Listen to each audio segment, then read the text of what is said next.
आज के इस वीडियो में हम वृत्त चैप्टर के वो क्वेश्चन सॉल्व कर रहे हैं जो बोर्ड एग्जाम में पूछे गए थे पिछले साल या उसके पहले प्रीवियस ईयर में जो बोर्ड एग्जाम में पूछे गए थे उस क्वेश्चन को हम सॉल्व कर रहे हैं। क्वेश्चन है आपके सामने, पहला क्वेश्चन नंबर 19 है। क्वेश्चन नंबर 18 तक हम आपको पिछले वीडियो में बता चुके हैं। इसमें है, देखिए क्वेश्चन नंबर 19 है आपके सामने। सिद्ध कीजिए कि स्पर्श बिंदु से स्पर्श रेखा पर खींचा गया लंब वृत्त के केंद्र से होके जाता है। यानी कि अगर कोई वृत्त है, वृत्त पर अगर कोई स्पर्श रेखा अगर खींच दिया जा रहा है तो ये अगर इस स्पर्श रेखा के स्पर्श बिंदु पर अगर कोई लंब अगर हम खींच दे रहे हैं तो ये लंब हमको ये दिखाना है कि ये वृत्त के केंद्र से होके जाता है।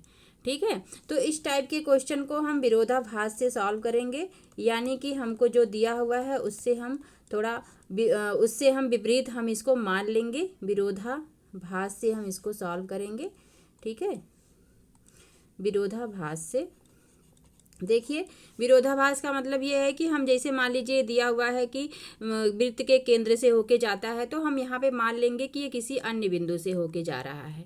ठीक है, किसी अन्य बिंदु से होके जा रहा है मतलब कि जो सी पर लंब खींचा गया है वो बिंदु ओ डैश से होके जा रहा है, तो हम ओ डैश और सी को मिला देंगे और ये कोण हमारा हो जाएगा 90 अंश, जो जैसा कि हमने माना है। हमारे मानने के अनुसार अगर मान लीजिए स्पर्शी जो है आपकी ए बी है तो हमारा कोण ओ डैश सी बी बराबर हो जाएगा 90 अंश। ये है हमारे मानने के अनुसार। ठीक है, अब देखिए जो हमको दिया हुआ है इसमें वृत्त का केंद्र O है और ये बिंदु C है, तो स्पर्श बिंदु पर जो खींचा गया जो लंब होता है वो वृत्त की त्रिज्या होती है। ठीक है, वृत्त की त्रिज्या होती है और आप जानते हैं कि त्रिज्या जो है स्पर्श रेखा पर लंब होती है। ठीक है, स्पर्श रेखा पर ये लंब होती है ना। तो यानी कि कोण OCB भी आपका है 90 अंश। अब देखिए बिंदु 2 हैं और यहाँ पे एक ही बिंदु पर दो अलग अलग बिंदुओं से एक बिंदु पर समान कोण नहीं बन सकते, ये संभव नहीं है। ठीक है, यानी कि जो ये ओ डैश सी बी बराबर भी 90 अंश है, ये दोनों 90 अंश, ये संभव नहीं है। यानी कि ये जो हमारा मानना है, जैसा कि हमने माना है कि ओ डैश अलग बिंदु है, ये गलत है। ठीक है, जो हमने मान लिया है वो गलत है। अर्थात O और O डैश जो है ये दोनों एक ही बिंदु है, यानी कि ये दोनों समपाती हैं। ठीक है, अर्थात हमें निष्कर्ष मिला है ये कि बिंदु C पर खींचा गया जो लंब है वो केंद्र से ही होके जाता है। तो इस प्रकार से हम इस क्वेश्चन को सॉल्व करेंगे।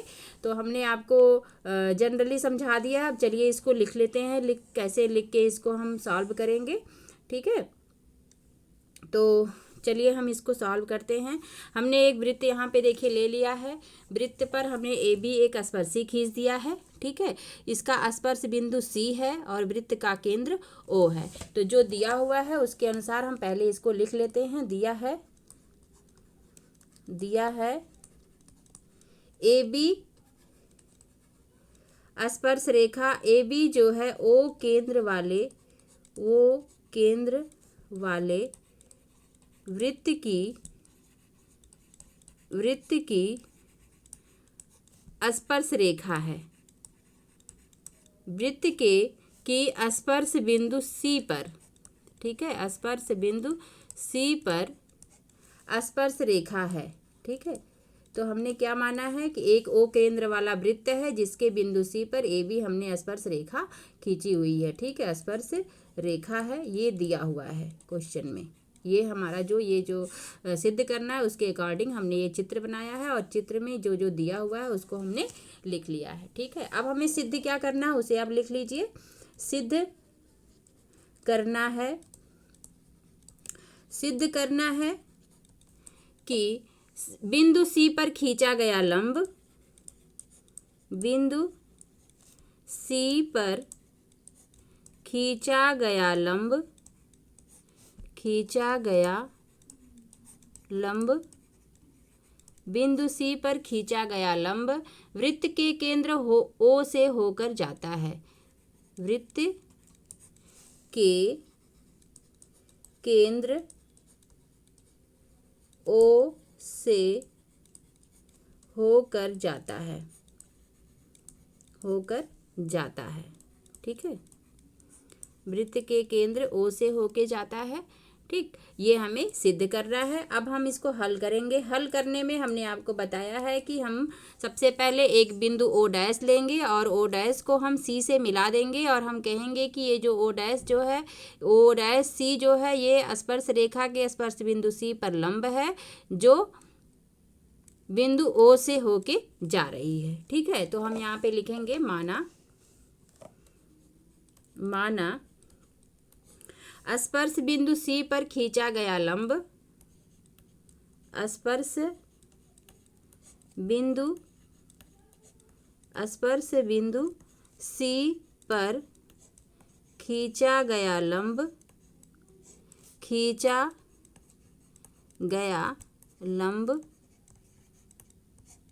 स्पर्श बिंदु C पर खींचा गया लंब अन्य बिंदु O डैश से होकर जाता है, ऐसा हमने मान लिया है। ठीक है, जाता है, अर्थात अब जब हमने ऐसा मान लिया है तो आपका जो है O डैश C B ये हो जाएगा आपका 90 अंश का। ठीक है, क्योंकि हमने इसको माना है ना। अब देखिए यहाँ पे और भी हमें जो चीज़ें दी हुई हैं उसे हम लिख लेंगे। चूंकि त्रिज्या जो है, वृत्त की जो त्रिज्या होती है वो स्पर्श रेखा के स्पर्श बिंदु से होकर जाने वाली जो त्रिज्या होती है वो स्पर्श रेखा पर लंब होती है। तो उसके अनुसार यहाँ पे हम लिखेंगे चूंकि वृत्त के किसी बिंदु पर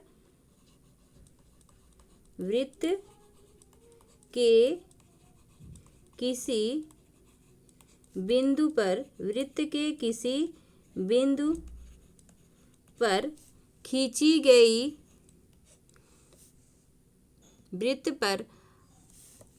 गई स्पर्श रेखा के स्पर्श बिंदु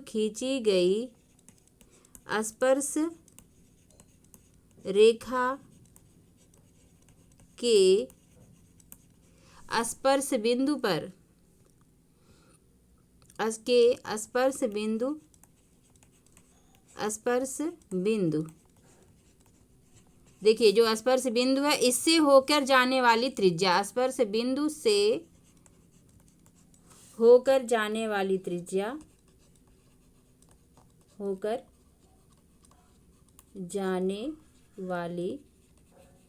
त्रिज्या स्पर्श रेखा पर लंब होती है, स्पर्श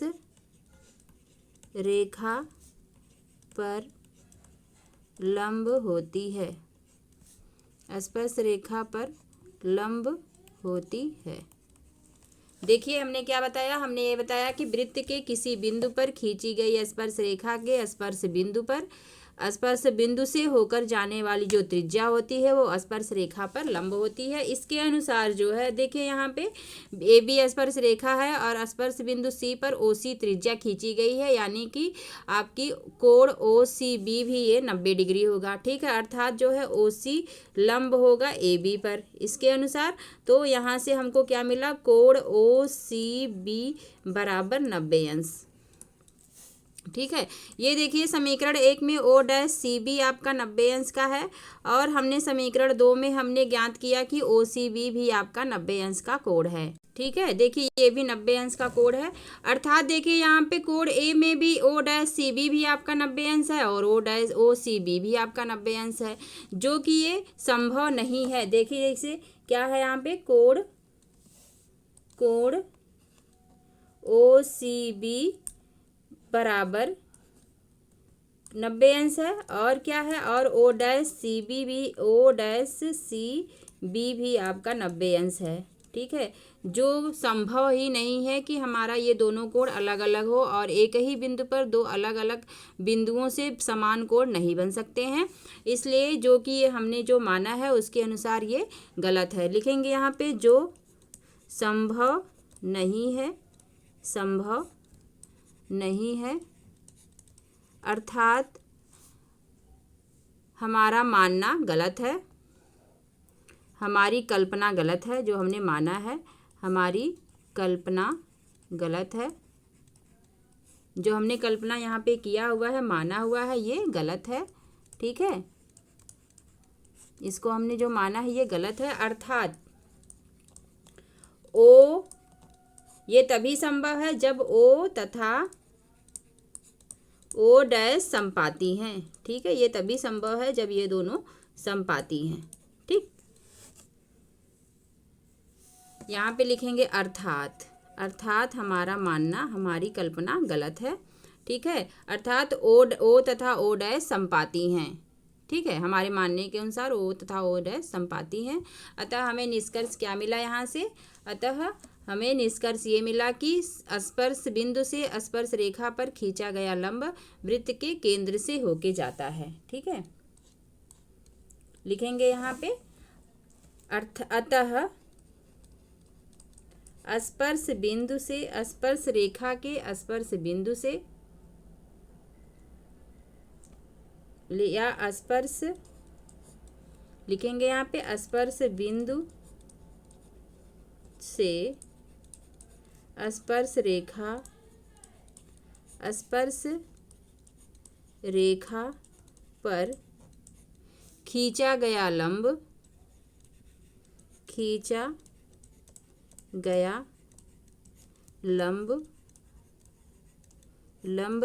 वृत्त के केंद्र से होकर जाता है। वृत्त के केंद्र से होकर जाता है।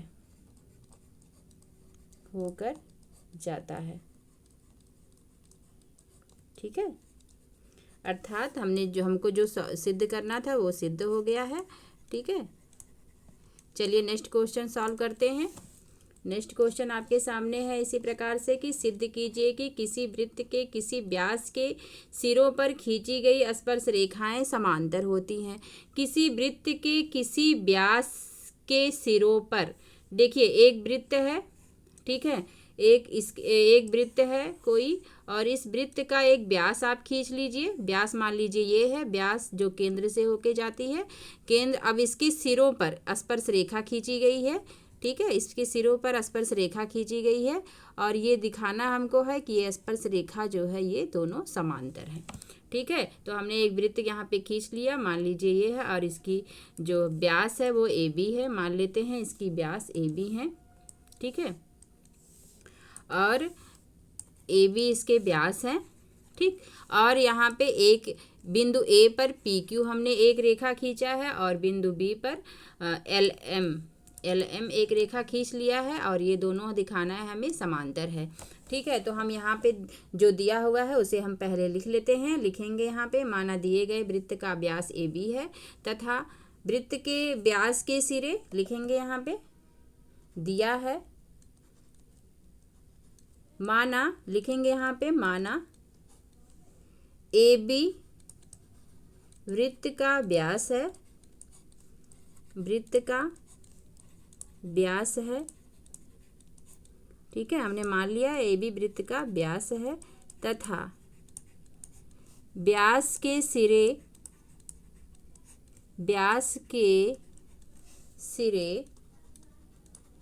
ए पर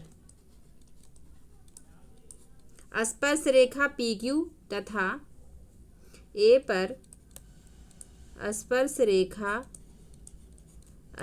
रेखा पी क्यू तथा बी पर स्पर्श रेखा एल एम खींचा, स्पर्श रेखा एल एम खींचा। ठीक है, तथा स्पर्श रेखा एल एम खींचा।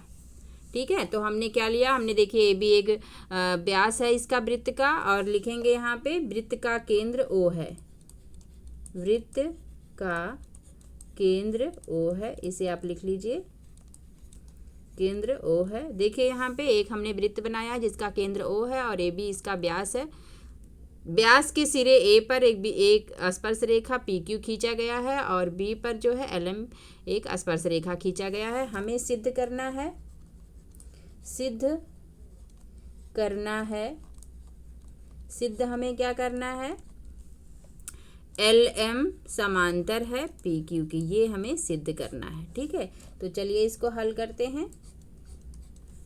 देखिए यहाँ पे बिंदु, ये देखिए यहाँ पे जो ये त्रिज्या है OB, ये व्यास है, तो OA और OB इसकी त्रिज्या होंगी।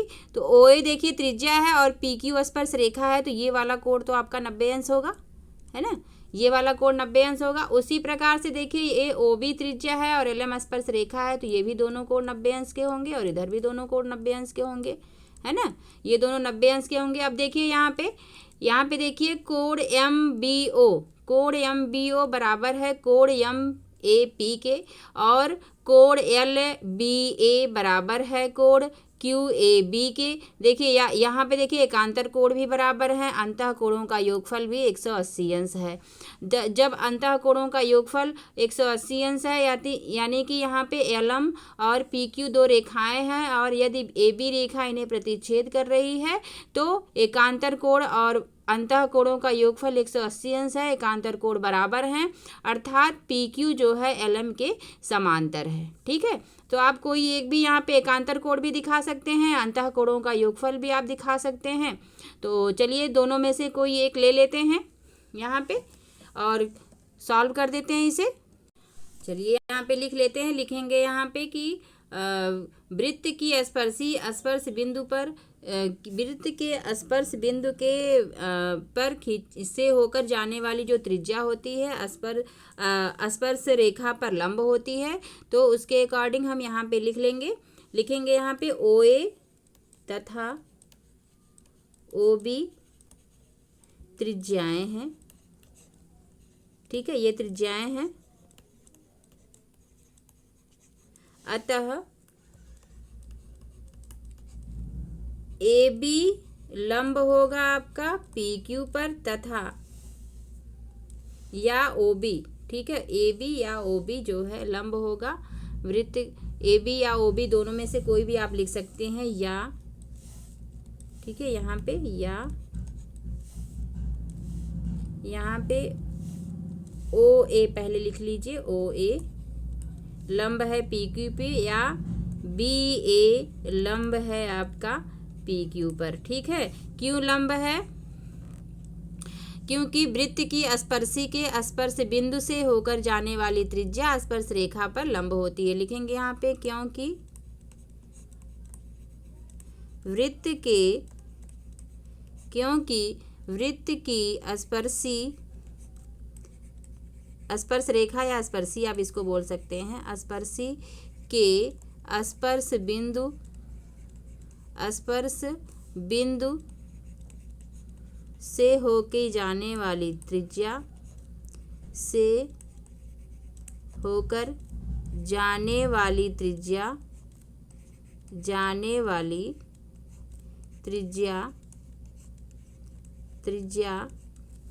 स्पर्श रेखा पर लंब होती है, स्पर्श रेखा पर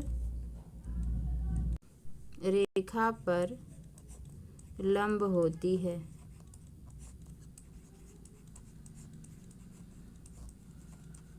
स्पर्श रेखा पर लंब होती है। तो यहाँ पे इसी तरह से OB जो है लंब होगा आपका LM पर, या AB लंब है LM पर। ठीक है, ये दोनों आपके लंब हो गए, अर्थात जो है कोण PAB बराबर है आपका 90 अंश तथा कोण ABM, देखिए यहाँ पे ABM 90 अंश है आपका, और PAB देखिए PAB ये वाला कोण और ये वाला कोण हमने दिखा रहे हैं यहाँ पे। ठीक है, यहाँ पे ये दोनों 90 अंश हैं। लिखेंगे यहाँ पे अतः कोण PAB बराबर होगा कोण ABM के। ठीक है, परंतु ये लिखेंगे यहाँ पे, परंतु ये एकांतर कोण हैं, ये एकांतर कोण हैं, अर्थात ये एकांतर कोण हैं, अर्थात वृत्त के व्यास के सिरों पर खींची गई परंतु ये एकांतर कोण है, अर्थात जो है यहाँ पे पी क्यू जो है एल एम के समांतर हो जाएगा, इसलिए जो है पी क्यू समांतर है एल एम के, अर्थात जो है अतः वृत्त के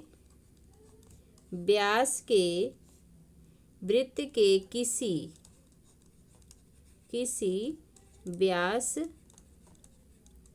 के सिरों पर खींची गई स्पर्श रेखाएं समांतर होती हैं। स्पर्श रेखाएं समांतर होती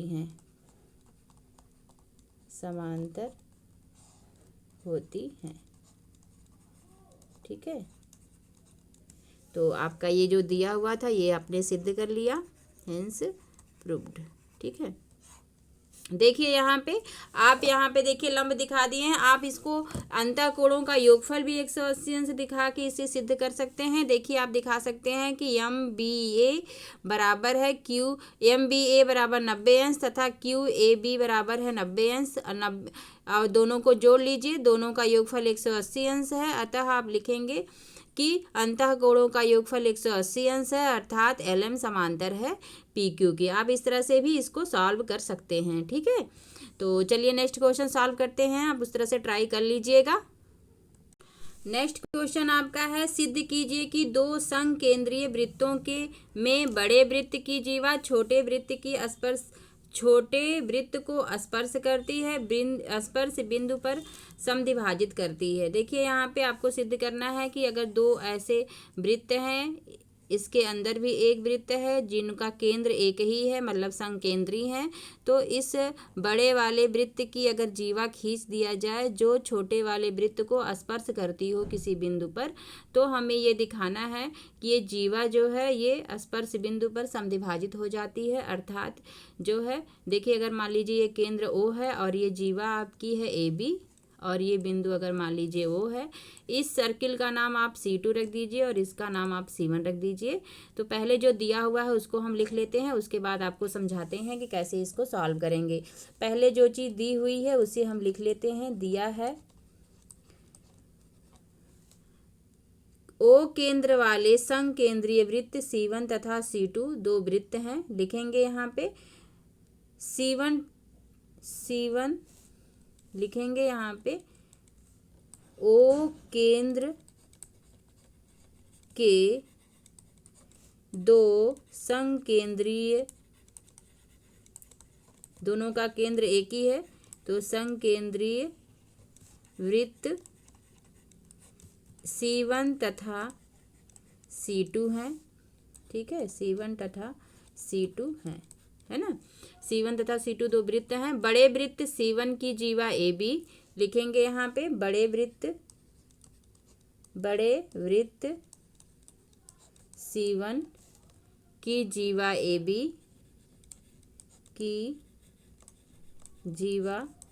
AB जो छोटे वृत्त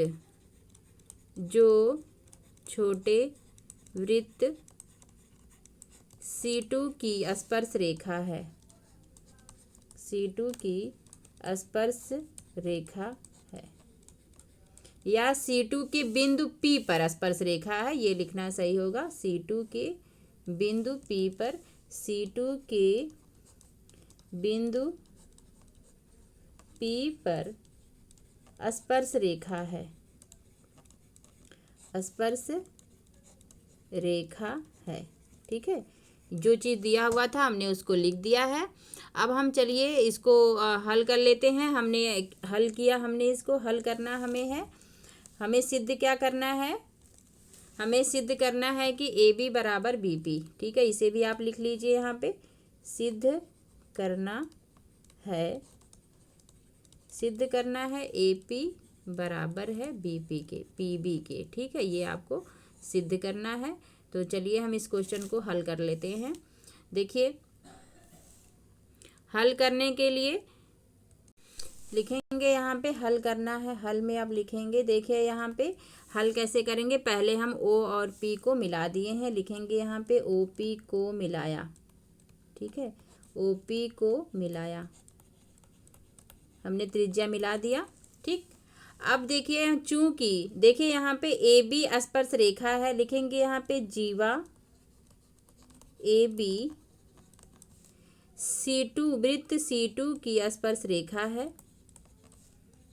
की स्पर्श रेखा है ना, इसकी स्पर्श रेखा है, तथा ओपी त्रिज्या है, ठीक है, ओपी त्रिज्या है। ये तो आपको दिया हुआ है चित्र में, ठीक है। अब देखिए ये स्पर्श रेखा है और ये त्रिज्या है, तो इस पर ये लंब होगी कि नहीं यहाँ पे, यानी कि ये कोण आपका हो जाएगा 90 अंश, अर्थात यहाँ पे ओपी, अतः यहाँ पे ओपी लंब होगा किस पर, ए बी पर, ठीक है। क्यों लंब होगा, इसका रीजन आप लिख लीजिए कि वृत्त की त्रिज्या स्पर्श रेखा के स्पर्श बिंदु पर लंब होती है, लिखेंगे यहाँ पे वृत्त की त्रिज्या स्पर्श रेखा के स्पर्श बिंदु पर लंब होती है, स्पर्श रेखा के स्पर्श बिंदु पर लंब होती है, स्पर्श बिंदु पर लंब होती है, लंब होती है, स्पर्श रेखा पर लंब होती है, ठीक है। इसके अकॉर्डिंग हमारा ओपी जो है ए बी पर लंब हो गया, ठीक। अब देखिए आप जानते हैं कि अब देखिए ए बी एक जीवा है और ये देखिए ओपी है, ओपी केंद्र से जीवा के किसी बिंदु पर लंब खींचा गया है, बिंदु पी पर लंब खींचा गया है। तो किसी भी वृत्त की जीवा से उसके केंद्र पर खींचा गया लंब जो होता है उसके जीवा को दो बराबर भागों में विभाजित करता है। ये आपने पहले पढ़ चुका है, तो इसको आप इस रीजन से आप इसको लिख लीजिए यहाँ पे, चूंकि वृत्त के किसी जीवा पर, लिखेंगे यहाँ पे वृत्त के केंद्र से, वृत्त के केंद्र से, वृत्त के केंद्र से जीवा पर डाला गया लंब, जीवा पर डाला गया लंब, डाला गया लंब जीवा को समद्विभाजित करता है, जीवा को समद्विभाजित करता है, समद्विभाजित करता है, समद्विभाजित करता है, अर्थात अतः हमको क्या मिला, समद्विभाजित करता है अर्थात AP बराबर हो जाएगा PB, है ना। यहाँ पे P जो है AB को समद्विभाजित करेगा, ठीक है। तो ये जो आपको सिद्ध करना था वो आपको मिल गया, अर्थात आपको क्या मिला, आपको ये मिला कि जो है किसी भी दो अगर संकेंद्रीय वृत्त हैं तो बड़े वृत्त की जो जीवा होती है छोटे वृत्त की यदि स्पर्श रेखा है तो वो स्पर्श बिंदु पर समद्विभाजित होती है, ठीक है। तो आपने जो सिद्ध करना था आपने उसको सिद्ध कर लिया, ठीक है। तो चलिए नेक्स्ट क्वेश्चन सॉल्व करते हैं। एक नेक्स्ट क्वेश्चन है, निम्न चित्र में बाह्य स्पर्श करने वाले दो वृत्तों की उभयनिष्ठ स्पर्शी, मतलब देखिए बाह्यतः दोनों वृत्तों को ये स्पर्श कर रही है, दो स्पर्शी है, रेखाएं PDC तथा PEF खींची गई हैं। देखिए PDC तथा PEF दो रेखाएं हैं जो इन दोनों वृत्तों को बाह्यतः स्पर्श कर रही हैं, जो वृत्तों को क्रमशः D और C तथा E और F बिंदुओं पर स्पर्श करती हैं। हमें सिद्ध करना है कि DC बराबर होगा EF के, यानी कि ये भुजा जो है इस भुजा के बराबर है। ये D से C तक की लंबाई और D से C तक की लंबाई और E से F तक की लंबाई जो है ये बराबर है। तो चलिए जो चीज़ दी हुई है उसे हम पहले लिख लेते हैं, उसके बाद हम इसको आपको समझाते हैं कि सॉल्व कैसे करेंगे, ठीक है। सबसे पहले लिखेंगे दिया है जो चीज़ दी हुई है उसे हम लिख लेंगे, लिखेंगे दो वृत्त जो एक दूसरे को बाह्यतः स्पर्श करते हैं, दो वृत्त की दो उभयनिष्ठ स्पर्शियां हैं जो एक दूसरे को, देखिए यहाँ पे ये दोनों वृत्त जो है ये बाह्यतः स्पर्श कर रहे हैं। देखिए हमने स्पर्श करा दिया है, हमने उसमें थोड़ा सा दूर दूर बना दिया था इसको, लेकिन यहाँ पे दिया हुआ है कि बाह्य स्पर्श करने वाले दो वृत्तों की उभयनिष्ठ अनुस्पर्शी। ठीक है, तो यहाँ पे दोनों वृत्त जो हैं स्पर्श कर रहे हैं एक दूसरे को। तो यहाँ पे देखिए दोनों वृत्त को स्पर्श कर रहे हैं और यहाँ बिंदु P से दो रेखाएं खींची गई हैं, स्पर्श रेखाएं खींची गई हैं इन दोनों वृत्तों पर। और देखिए यहाँ पे अब चलिए जो जो दिया हुआ है उसे हम लिख लेते हैं। लिखेंगे दो वृत्त एक दूसरे को बाह्यतः स्पर्श करते हैं, दो वृत्त एक दूसरे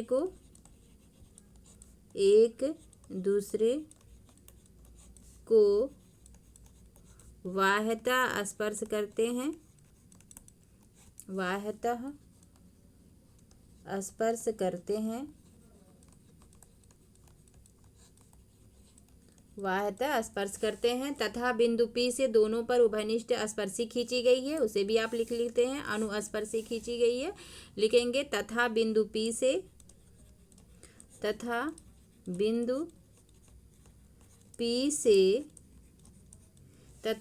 P से दोनों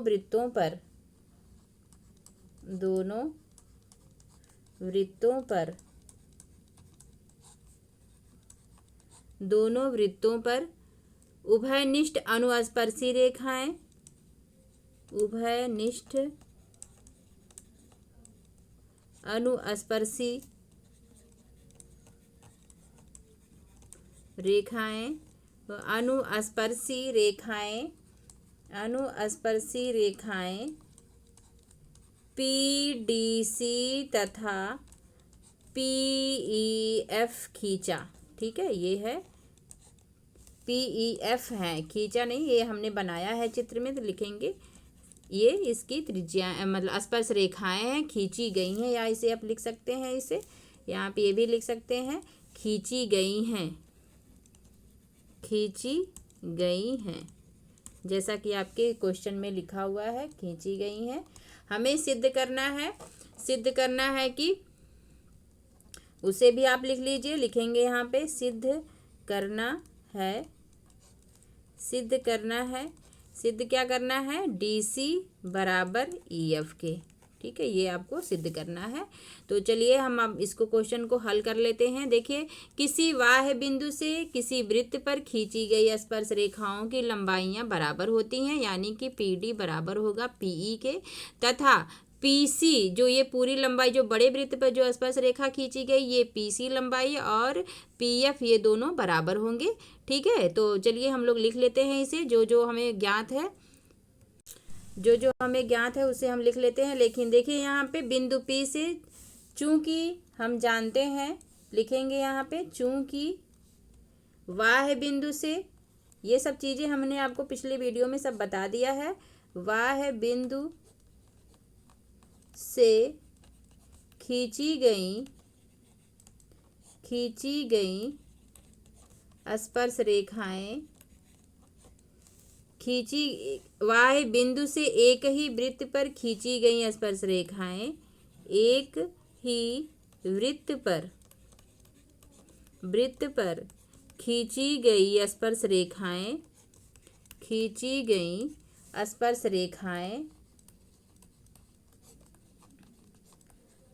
रेखाएं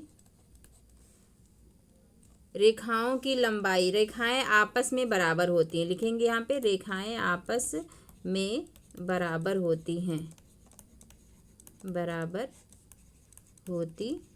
इनकी लंबाई आपस में बराबर होती है। अर्थात अतः हम चित्र से हम क्या लिखेंगे कि PD बराबर होगा PE के, छोटे वृत्त पे खींची गई स्पर्श रेखा, और PC बराबर होगा PF के। ठीक है, बड़े वृत्त की स्पर्श रेखाएं। समीकरण 1 इसको मान लीजिए और इसको मान लीजिए समीकरण 2। तो समीकरण 1 माइनस समीकरण 2 कर लेंगे।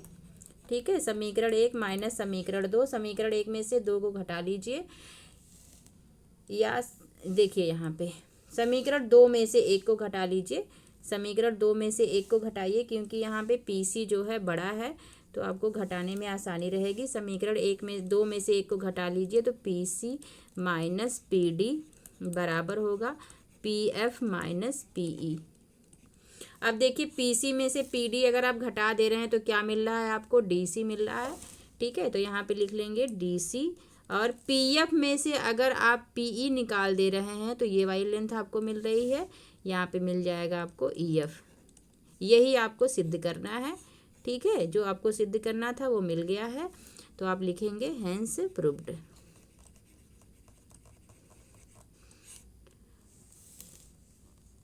वीडियो देखने के लिए धन्यवाद। अगर वीडियो पसंद आई हो तो लाइक और सब्सक्राइब कर दीजिएगा। धन्यवाद।